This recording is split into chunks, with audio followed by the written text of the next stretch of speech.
I'm gonna be driving.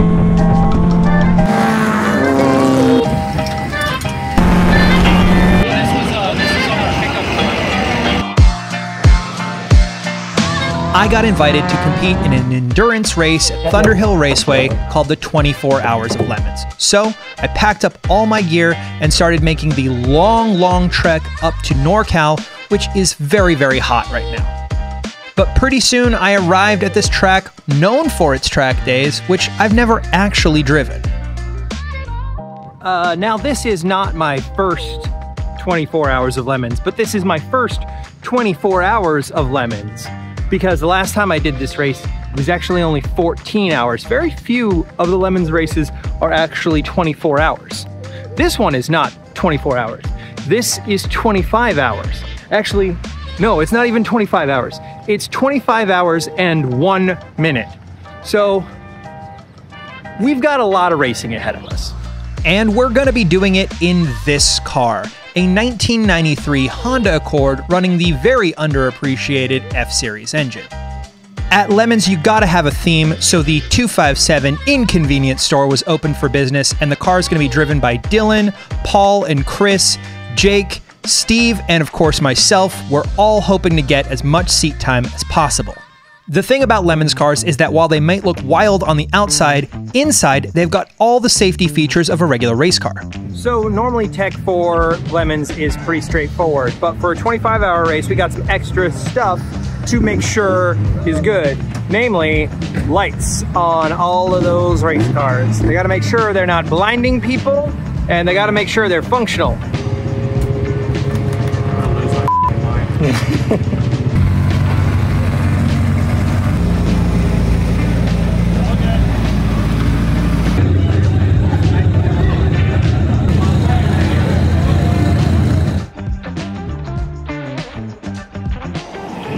This will absolutely be how I injure myself in the paddock before the race.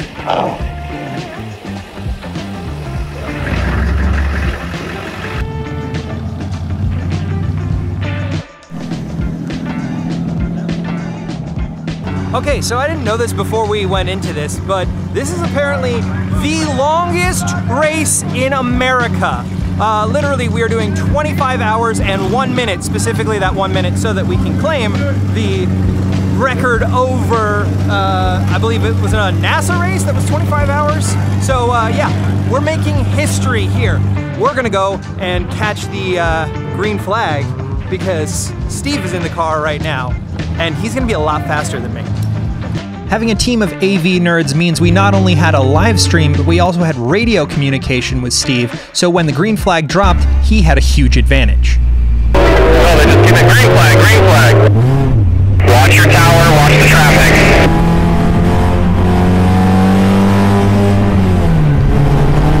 Looking good, Steve.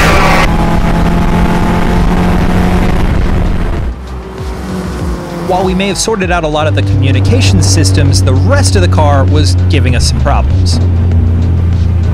Lost power. The car is completely lost power. Copy that. Is the start button cranking? It turns over, but it won't start. Do we know what's going on with the car? The sauce broken down. Hydrate. Pretty soon the recovery team was on site, and I would feel bad for making them work on lap 1, but we were far from the first recovery of the weekend.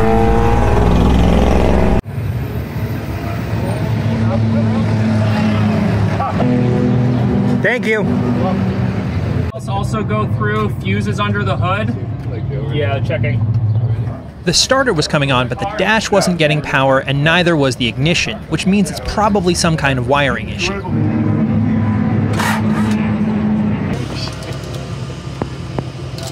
Why this broke now, I don't know. Why?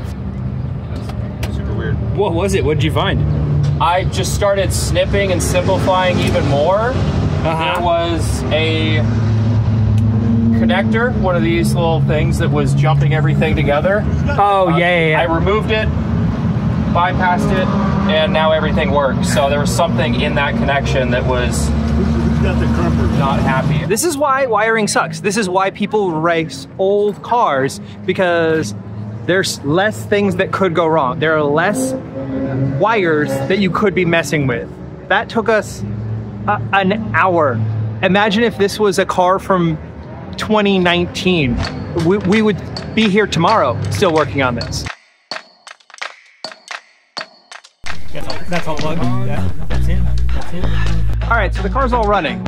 We are down 30 laps, but you know, we still got 23 hours to go. So there's plenty of race left. By the time Steve got back out there, we were pretty much dead last, but we weren't the only ones to suffer attrition. So by the time Steve was done with 90 minutes of running, he was up 22 places.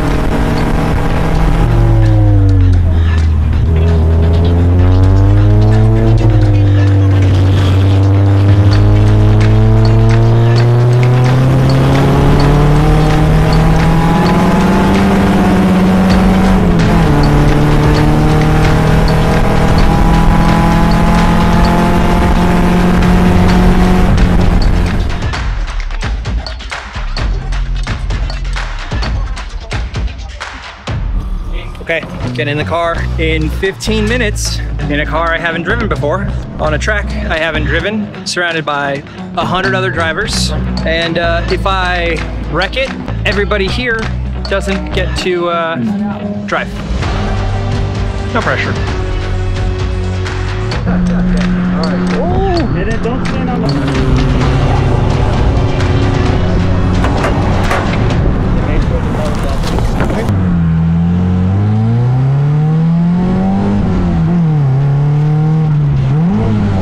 Immediately missing a shift in somebody else's car is not a great way to start a 2-hour stint of endurance racing, and I was definitely being timid on track, getting to grips with this car I had never driven before. But eventually I got my eye in and started to actually make some passes.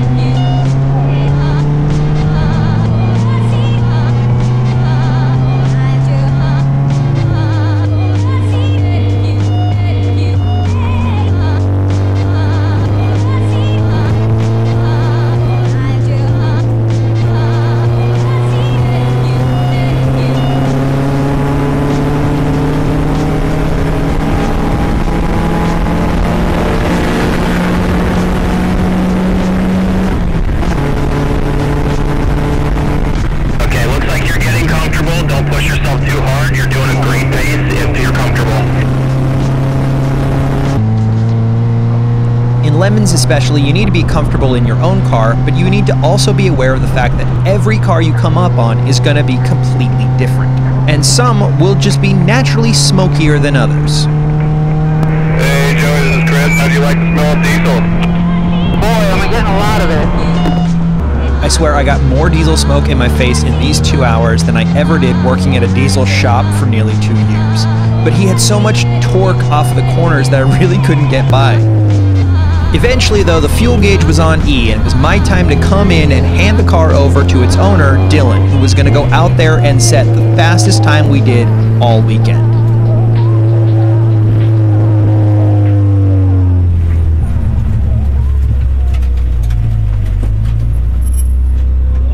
Okay, so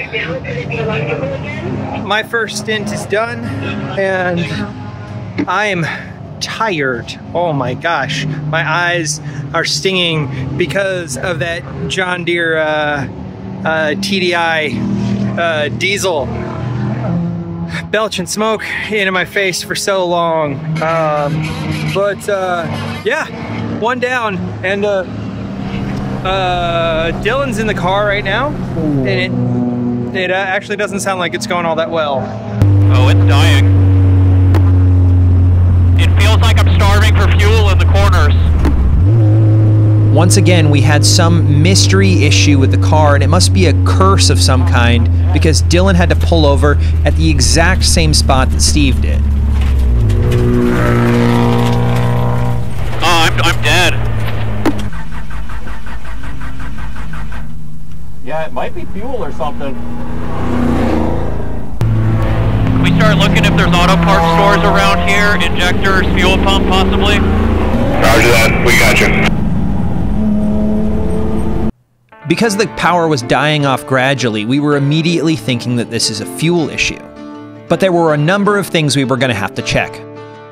In my opinion, there are two ways to look at this. I am the only driver that has not killed this car, or I was driving so rough that after the repair in the first session, I basically primed it so that it would die when Dillon was driving. I was waiting for that. And we'll never know which is true.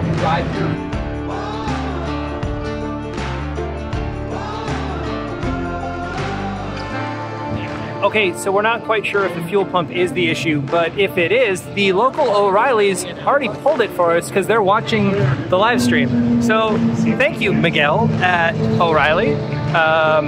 You're awesome, and we should just live stream more often from the track to get spares on time. That would be great. Thanks, dude.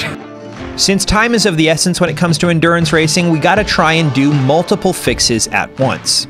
I am off to O'Reilly Auto Parts to find a fuel pump relay. And we are sending another driver another direction to another O'Reilly to get a fuel pump. We're gonna have spares for next time, just in case, and we'll replace the part that we need to. Also, shout out to Brewmate. They sent me this insulated mug, which I forgot in my truck, which I had left in the hot parking lot. The outside is burning, but the inside is still cold. We're here, O'Reilly's. Thank you very much. Okay, got the fuel pump relay, and thanks to my AEG membership, I actually got $10 off.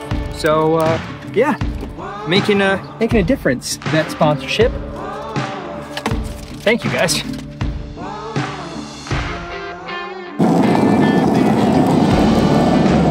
I rushed the parts for the fuel system back to our paddock, but while I was out, the team decided that fuel may not actually be the issue.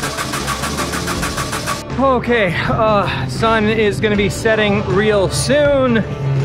I am very tired, but I don't know how much rest I'm gonna be able to get because, you know, that, I'm gonna try and get some sleep. I'm blinking. Oh my God. I'm gonna try and get some sleep before my 2 a.m. stint. That is if the car is running by 2 a.m. As night began to fall at the track, we reflected on how much bigger a challenge a 25-hour race really is. Normally, Lemons is split up into 2 days of daylight running, and you have time to fix your car overnight.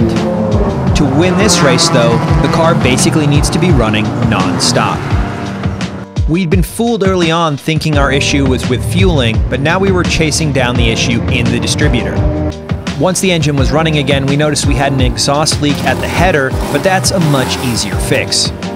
At roughly 9 o'clock at night, 10 hours since the start of the race, the car was ready to go back out on track. The car is working. Everything's good except for the stream camera, which sucks. But he's out there, he's running. I'm gonna nap. We were back out on track and out of the heat. Now all we had to do was make it through the night. Unfortunately, that didn't happen.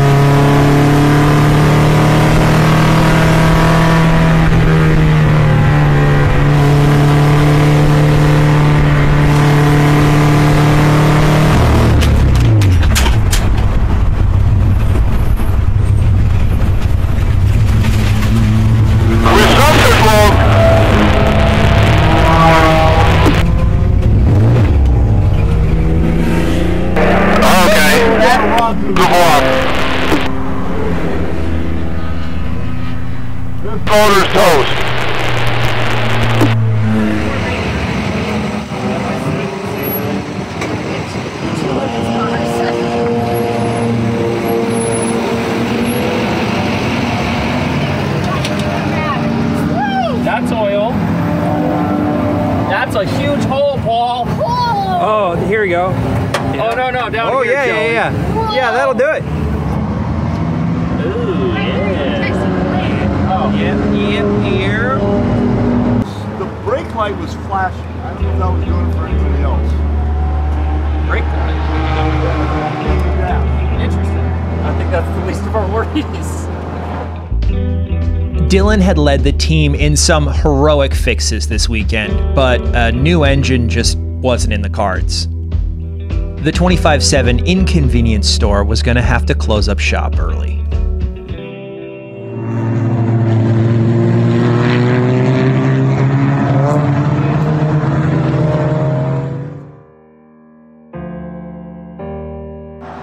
This is both the beauty and the curse of an endurance race like this. It's high risk, high reward. You're not so much battling the other 100 cars on track as you are the circumstance. 25 hours is an absolutely intense amount of time to keep a car running at race pace. Out of 118 entrants, we finished 97th with a little over 100 laps on the board. By the very end, only one car was on the lead lap, with the top 10 doing 500 laps or more. But I do think that very few people come to Lemons with a mind to win. It's an opportunity to race with your friends, hang out for a weekend, and see some awesome cars while meeting cool people. If you ever get a chance to do one of these races, I highly encourage you to come out, because even if you only make it out there for a couple laps, it is definitely worth the experience. It's been a couple years since my last Lemons race, but I can pretty safely say that this isn't going to be my only endurance race of the year. So stay tuned for what's next.